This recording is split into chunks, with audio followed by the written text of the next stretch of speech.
আয়াত ৭৭।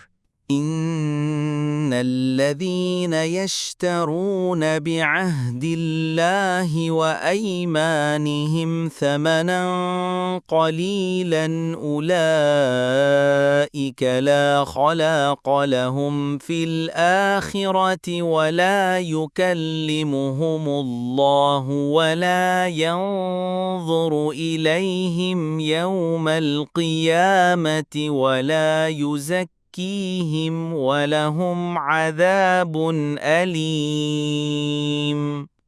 অনুবাদ: নিশ্চয়ই যারা আল্লাহর সাথে করা প্রতিশ্রুতি এবং নিজেদের শপথের বিনিময়ে তুচ্ছ মূল্য খরিদ করে, আখেরাতে তাদের কোনো অংশ নেই, এবং আল্লাহ তাদের সাথে কথা বলবেন না এবং তাদের দিকে তাকাবেন না কিয়ামতের দিন, এবং তাদেরকে পরিশুদ্ধ করবেন না, এবং তাদের জন্য রয়েছে মর্মন্তুদ শাস্তি। তাফসীর। ১ নং ফুটনোটের বিবরণ। আব্দুল্লাহ ইবনে আবি আউফা রাদিয়াল্লাহু আনহু বলেন, এক ব্যক্তি তার পণ্য বিক্রির উদ্দেশ্যে বাজারে দাঁড়িয়ে শপথ করে বলল, আল্লাহর শপথ, আমাকে এর চেয়ে বেশি মূল্য দিতে চেয়েছিল, অথচ তা সত্য ছিল না। তার উদ্দেশ্য হচ্ছে কোনো মুসলিমকে বিভ্রান্ত করে তার পণ্য গ্রহণ করতে উদ্বুদ্ধ করা। তখনই আয়াত নাজিল হল। বুখারী ২০৮৮। আব্দুল্লাহ ইবনে আবি আউফা বলেন, দাঁড়াল মাত্রই সুদখোর ও খেয়ানতকারী। বুখারী। অন্য বর্ণনায় এসেছে, রাসূলুল্লাহ সাল্লাল্লাহু আলাইহি ওয়াসাল্লাম বলেন, ৩ শ্রেণীর লোকের প্রতি আল্লাহ কিয়ামতের দিন তাকাবেন না, তাদেরকে পবিত্রও করবেন না, আর তাদের জন্য রয়েছে মর্মন্তুদ শাস্তি। ১. কোনো লোকের অতিরিক্ত পানি থাকা সত্ত্বেও কোনো মুসাফিরকে দিতে নিষেধ করেছে। ২.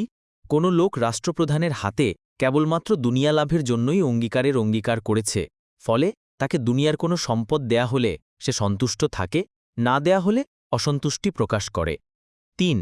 ওই ব্যক্তি যে আসরের পরে তার পণ্য বিক্রির জন্য বিছিয়ে নিয়েছে, তারপর বলতে থাকে যে, আল্লাহর শপথ, আমাকে এই পণ্যের জন্য এত এত দেয়ার কথা বলেছে, অর্থাৎ লোকেরা এর দাম এত এত বলেছে, আর এটা শুনে কোনো লোক তাকে সত্যবাদী মনে করে নিয়েছে এবং তা ক্রয় করে নিয়েছে। তারপর তিনি আলোচ্য আয়াত তেলাওয়াত করলেন। বুখারী ২৩৫৮, মুসলিম ১০৮৮।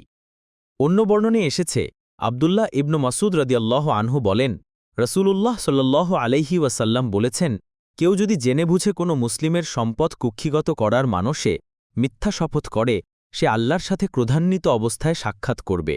তখন আল্লাহ তার নবীর সত্যায়নের জন্য উপরোক্ত আয়াত নাজিল করেন।